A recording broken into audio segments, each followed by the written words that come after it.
Ukraine's Deputy Defense Minister Hanna Maliar said, "The only interview that is safe in this situation is the interrogation in The Hague."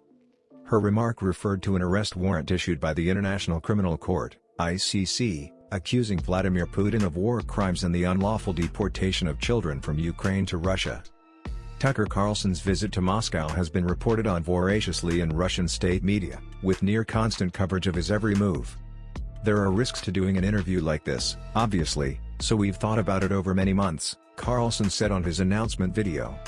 Carlson added that he paid for the trip to Russia himself, and wanted to do the interview because most Americans are not informed on the conflict which is reshaping the world, blaming the mainstream media. Since the war in Ukraine began, he said, Western journalists had interviewed Ukraine's President Vladimir Zelensky, whom he has previously called a dictator, many times. But they were funding pep sessions aimed at amplifying Mr. Zelensky's demand to get the US more and more involved in the war, Carlson insisted. "That is not journalism, it is government propaganda." Meanwhile, not a single Western journalist has bothered to interview Vladimir Putin, Carlson said. Steve Rosenberg, the BBC's Russia editor, posted that the BBC has lodged several requests with the Kremlin in the last 18 months. "Always a no for us."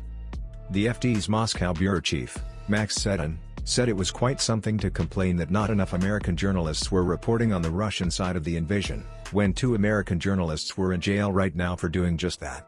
The Wall Street Journal's Evan Gershkovich and Alisa Kermasheva of Radio Free Europe have both been held in pre-trial detention since last year.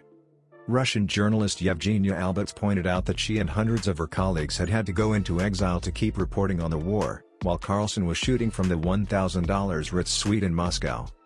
Russian journalists are under extreme reporting restrictions, local media are banned from calling it a war, it is meant to be called a special military operation. Russia's full-scale invasion of Ukraine has devastated the country and its people. The United Nations has said that Russian forces are responsible for rapes, widespread torture and killings in Ukraine.